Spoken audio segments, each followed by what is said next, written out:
Good afternoon and welcome.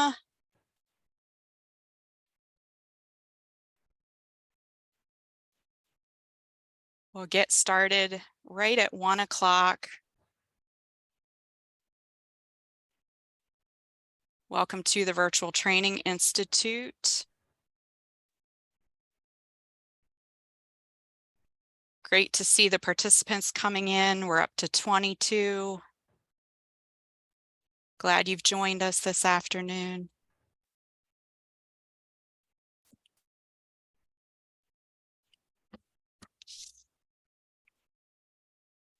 Well, it is 1 o'clock and good afternoon. I'm Betsy Lubich with the Maryland Department of Labor. So welcome to the 7th Virtual Training Institute.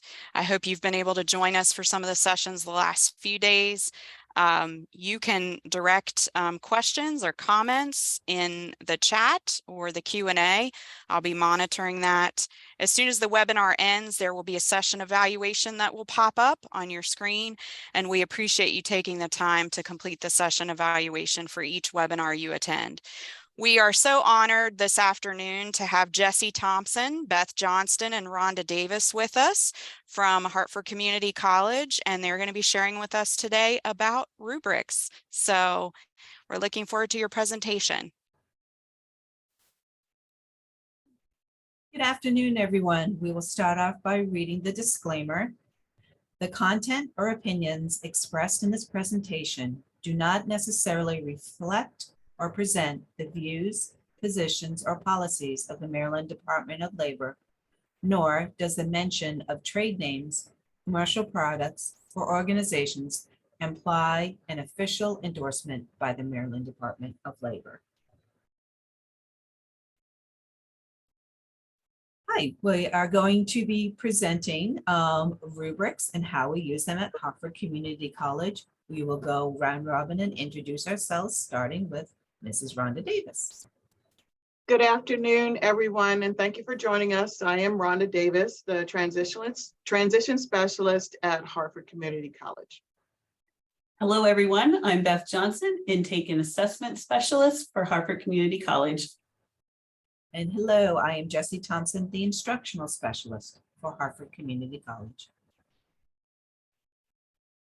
So our objectives for today are to present to you our rationale for creating the student rubrics, how to design and how we designed and kept improvising them and changing them, the rubric implementation, and how to establish student-teacher relationship.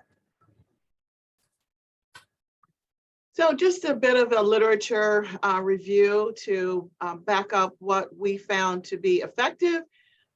We wanted to look at the following to make sure that the students felt like they belong. We wanted to debunk the idea that there was an imposter in the classroom, whether it's the teacher or whether it was the students, and then to provide the foundational rationale about the organization and how this works together for the benefit of our program and the students. So we began creating rubrics several years ago, and Jessie's going to go through and explain a little bit about each of the rubrics, but our rubrics started out very generic, and we have tweaked them over time to better meet the student needs. We wanted to be consistent throughout our program on the message we were trying to convey to the students. It's very important for the students to understand the input and the part that they play in their educational setting here. Many students come in and they are like, well, I'm just going to take classes, I'm going to get my GED, and that's going to be it. And they come in with an idealistic expectation that it's going to be very simple. I just have to come to class, sit in class, and I will just be able to go take the GED test without little to no effort on my part. And so we wanted the students to understand that when they enter the GED program, they actually have to come with the expectation that they are going to have to put in effort. There's going to be expectations that we have, not because we want to have expectations for the sake of expectations, but we want to have those expectations because we know that that is what helps our students to be successful. So our students are introduced to our rubrics during our online presentations. During our online presentations, we present our program, student expectations, and the resources available to the student. Introducing the rubric at pre-orientation allows the student to understand the part that they're going to play in their education. Also, I use a step figure that we use to show the different steps and levels of our classes so that the students get a realistic idea of when they come into the program based on the step level that they come in, depends on how long it's going to take them to be prepared to take the GED and successfully pass it. So the pre-orientation and showing them the rubrics gives them a little bit better of an idea of the time commitment and what commitment they need to make on a personal level. Again, at our advising during intake and assessment, the advisors go over the rubrics with the students at the particular class level that they tested into. At this time, we make sure the student has a copy of the rubric, and we also get a signed copy of the rubric from the student. This really allows them to see that we're serious about them completing the requirements of the rubric. And we also want them to understand that they have skin in the game. They have a part to play in their education.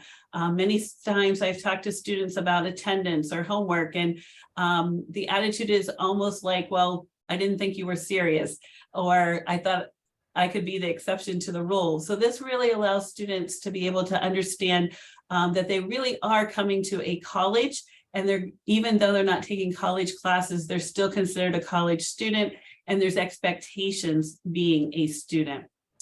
Rubrics, again, are reviewed during our team's orientation before classes start. And of course, the teachers review the rubrics and the qualifications the first week of class.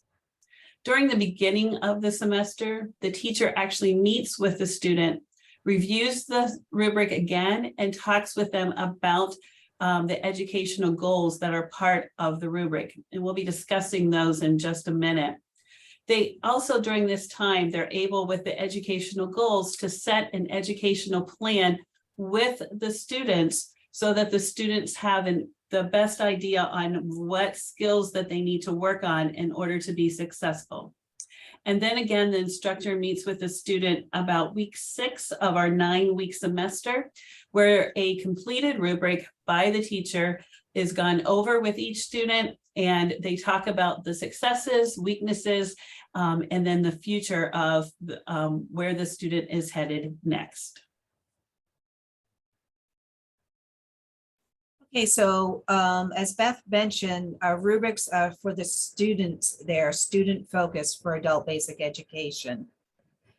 They engage students to buy into their academic achievement, progression, and goals. Our previous rubrics were very generic adult basic ed. We kind of had one size fits all. Then we saw the need to fine tune and made it more specific for the ABE level and for the course that they are actually taking, math, science, or reasoning through language arts. And another adjustment is that we made is to the conferences. It used to be the IAS and TS. Now it is the instructors that hold the conference, because they are in with that student every day, and they're constantly kind of writing comments and updating on the rubrics and sharing them with the students throughout the semester. So this is our rubric. We have a document that every student in our program receives.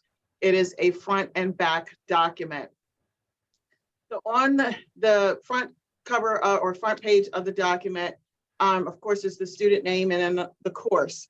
We wanted to make this as easy for the students and the instructors as possible. So it's not a grading system. So they're not going to get an A or a B or anything below that. It's yes, you did, or no, you did not. And what we are measuring and having conversations with the students about our homework and classwork completion. We use a platform Aztec. Aztec mirrors what's on the GED exam. We're looking to see that the students are doing a minimum of 2 hours per week, and they can break that up how they choose to. Maybe it's 15 minutes on a Monday, 10 minutes on a Tuesday, however they want to do it. But we're looking to see, yes, you did do 2 hours per week for an Aztec. During that time, we're also looking to have conversation about the CASA scores. The students have no clue what that is. Only thing they know is when they enter our program, I'm coming to get a high school diploma. I don't need anything about CASAs, but we need them to understand. We need them to understand the why this is occurring and what it's going to take for them to achieve their academic success in our program. So we have conversations about CASAs and what that means and what that helps them to achieve in the workplace. We measure attendance. This is a 9-week course, 36 hours twice a week if you're taking just one class with us. So that's at the pace of a college level class. Attendance is critical to their success. Yes, you did, or no, you did not meet that attendance requirement. Of course, there is the COVID disclaimer, but we do have a very rigorous attendance policy so that the students can be successful. There's the signature line where students are going to sign. We want to make sure and help them understand that their name carries weight, there's integrity with their signature, and this is also an employability skill to help them understand that I'm signing and I'm understanding what I'm about to agree to. Below the signature is, did they meet these requirements and ready to move to the next level, or the student has not met the requirements and we need to have further discussions. As part of our program, pre-GED, which would be levels 4 and above, ABE level 4 and above, we offer GED ready practice test to every student for each class. This allows the students to see, and that's usually done the first week, preferably day 1. This allows the students to see, this is where I am. They have a snapshot on what current skills they have in the subject areas that they need to pass for the GED exam. Then about weeks between 3 and 5, we give them another GED ready. There should be charted progress, upward mobility, upward movement to say that, hey, I see this. This is not a surprise to me as a student. The conversations have been occurring with the instructor. So there's a relationship to build trust so that they can understand what it's going to take for them to be successful. The bottom half of the rubric is the subjective piece. This is the behavioral part. Score being high of a 5. Are they listening and avoiding distractions in the classroom? Have they taken a leadership role in the classroom to help other classmates? Are they able to work independently and efficiently? And do they listen and follow directions? These are workplace skills that we want them to understand. It happens in the classroom as well as in the workplace.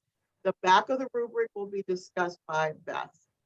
So the presentation of the educational goals are on the back of the rubric, which is actually on the right-hand side of the screen. These educational goals allows the student to understand the volume of material that they need to learn and the level that they are starting at. What are they going to cover? It sort of gives them a great start whenever the advisor goes over these educational goals with them. They can really know what to look for, what to expect. They're not going to be blindsided or surprised by the content that's being covered in their class. Then as the teacher meets with them the first week of class, the teacher will go through and explain more in depth about what each one of those skills are. The teachers are given CASA's reports from my office so that they can allow the students to see if they've already passed or met some of these goals indicated by their CASA scores and the reports. And then halfway through the semester, whenever the teacher meets with them again, they review which scores have been mastered. Are there any skills that they still need to master? Based on the mastery of these skills, are they prepared to take the GED and successfully potentially pass it? Not only is this about measurable skills gains, which we know that we care about in our departments, but students really may or may not care about MSGs. But what they do care about is, do I have enough skills to be able to go and take this part of the GED and successfully pass it? Having these requirements and educational goals on the back allows them to have benchmarks and goals for them to be able to attain, so they know how close are they to being successful in obtaining their GED. In addition, these also help with their employability. Are they able to advance in their careers as they work on the workplace skills? Will they be able to enter the workforce if they're not in the workforce already? So we've given you an example of a math rubric at the level 5, ABE level 5-6. And this is the example of our reasoning through language arts rubric. Same information, just specific to reasoning through language arts with the skills that they need for that particular subject area. Again, this is not specific just to our program at Harford Community College. These are employability skills. No one person should ever be surprised about what their progress is in a classroom or in a workplace setting. They should be a part of that discussion from the beginning to wherever they're going next. There should be no surprises whatsoever.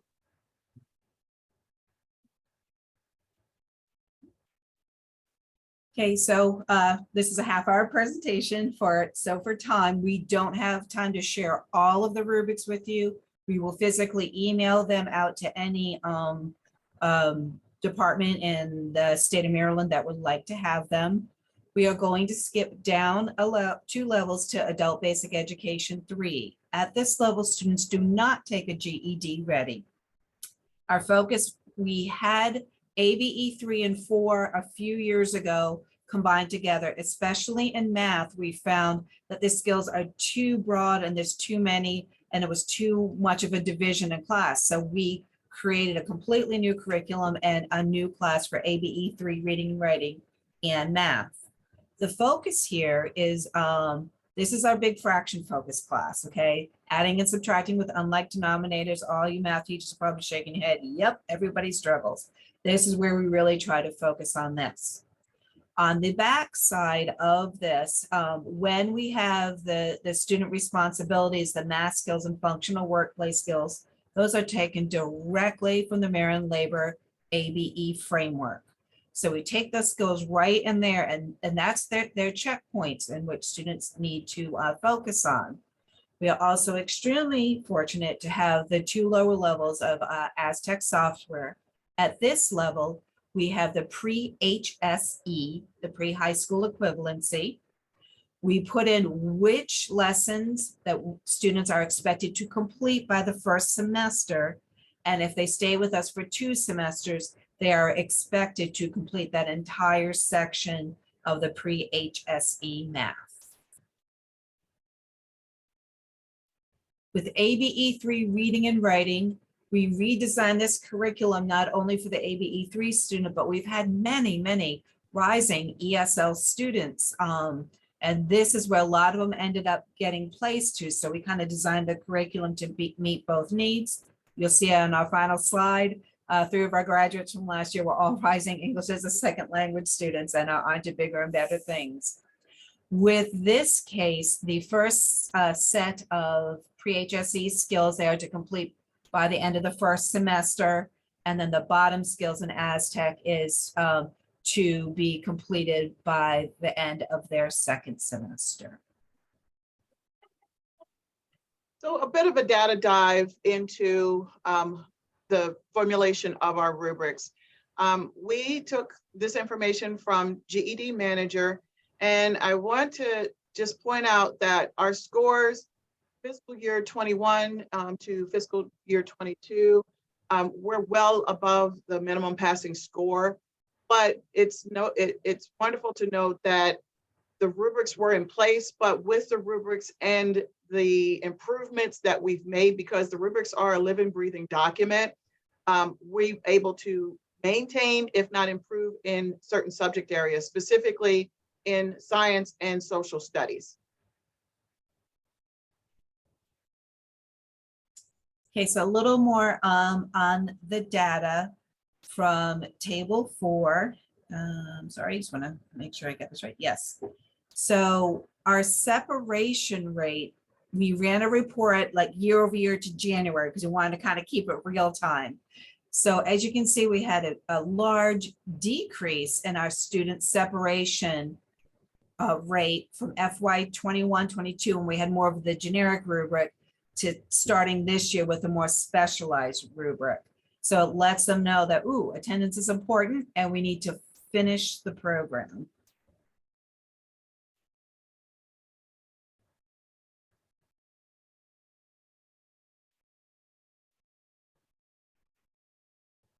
Thank you. And so this one, it kind of shows our total attendance hours year over year, and that as our numbers are increasing, sometimes those attendance hours go down because you have new students in the program, but it kind of shows we're staying steady. We have measured expectations for our previous students and our new students, and our retention of students is improving. If you're an IAS on this call, retention is always a topic of our discussion at our meetings. And what we found is since we've implemented the rubrics, the retention rate has improved semester over semester, but also the retention during the semester. We know that most of the time the students start out strong, and then there's a slow, steady decline as the semester progresses. With the rubric and the attendance requirements, we have seen that that has not been the case as much. The attendance has stayed steady throughout the semester. So we like to kind of look, yes, we know the measurable skills gains are important, but we like to look at those in-between score improvements. Who made an improvement, not necessarily the full MSG, the 10 points, or going up a particular level. So as you can see here, we've had many students with the 1, 2, 3, 4 point increased gain. But on the little side chart in the blue over to the right, I would like to focus on students have improved by 5 or more plus points. The bottom number, that those were run on February 9th, and you can see we are really on track with meeting and hopefully to exceed the end of the year goal from the top portion. We're at 42% now. We are definitely trending in the right direction for students with 5 or more points improvement. They understand the why as to why they're having to be in the program and why they need to learn the information that we've put before them. Again, this speaks to the employability. 5+ points whenever they are scoring these speaks to the ability to be able to be more confident in the workplace, to have those work readiness skills improved that they have come in with, and for advancement in their employability skills. So this really speaks to that part of the student's education as well. Okay, so here's some suggestions for implementation if you're thinking this might be something you would like to do. We know every program is a different size and has different needs. So at a program level, you might want to take a look at which level. Look at your tables 4 and 4B. See where you might decide to put them into. Do you want to just focus on one NRS level, an ABE3 or an ABE4, just reading, just math? If it's more of an instructor or individual, you kind of want to, hey, let's try this for a couple of semesters and watch the data. You can do a student teacher focus. You can do it subject specific. Well, let's just focus on math for the next couple of semesters. You can work it with an individual teacher and then see if there's gains in your student teacher partnership and the relationship between the student and understanding of the needs in the program. Just as suggestions. So we have a question in the chat. So creating a rubric for a student helps them to follow what is expected of them and measures their success in the program.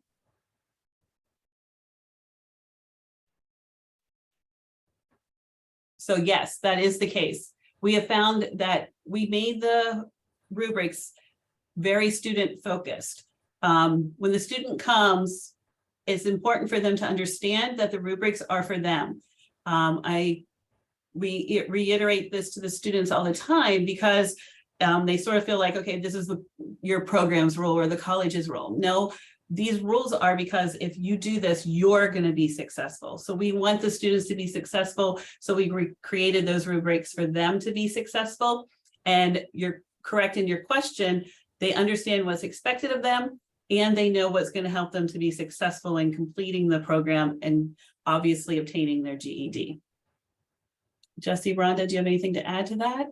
I just wanted to add that it taps into the intrinsic motivation of the adult learner.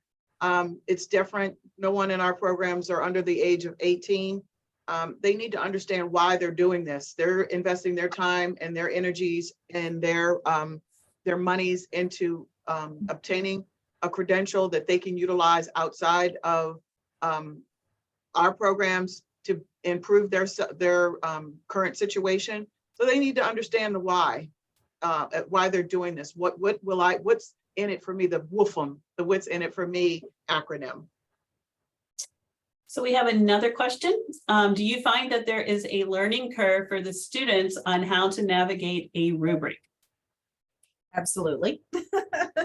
A learning curve for staff, teachers. That's what we're tweaking, as Rhonda calls it. This is a living, breathing document.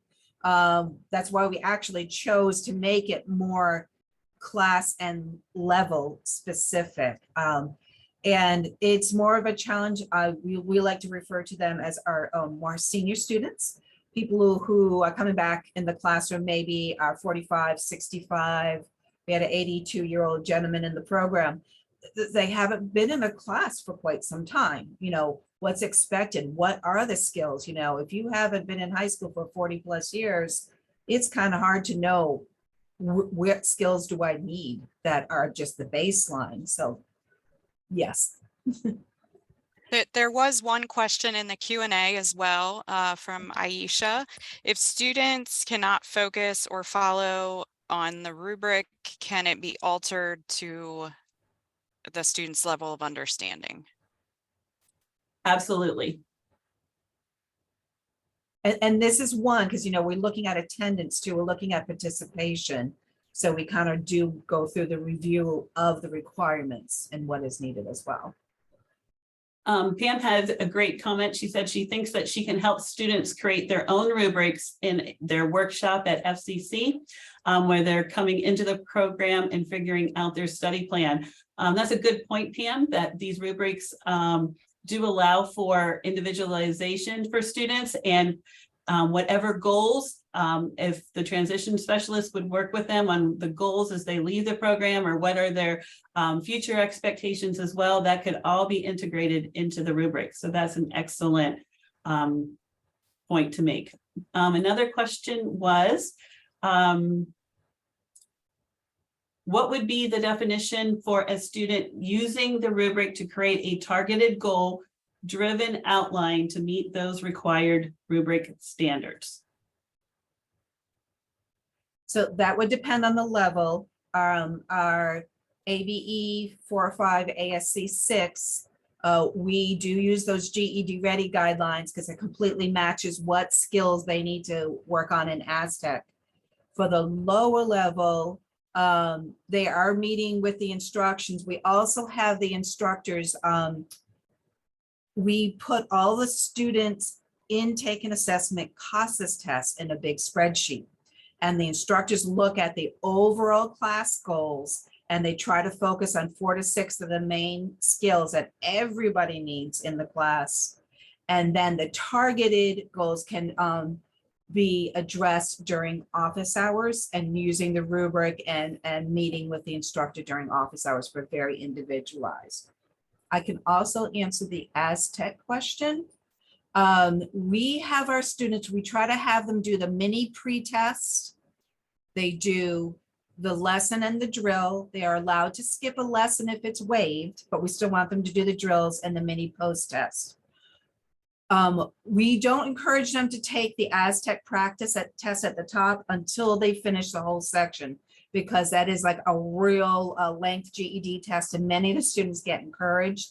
They are, of course, they are allowed to take that Aztec practice test, but we don't encourage it until they have completed all of like the reasoning through language arts section or all of the science section, or at least about 85 to 90%. So they won't be frustrated when they take that Aztec practice test. And Sammy had a great suggestion that this also, rubrics would also help with team building and empowering students.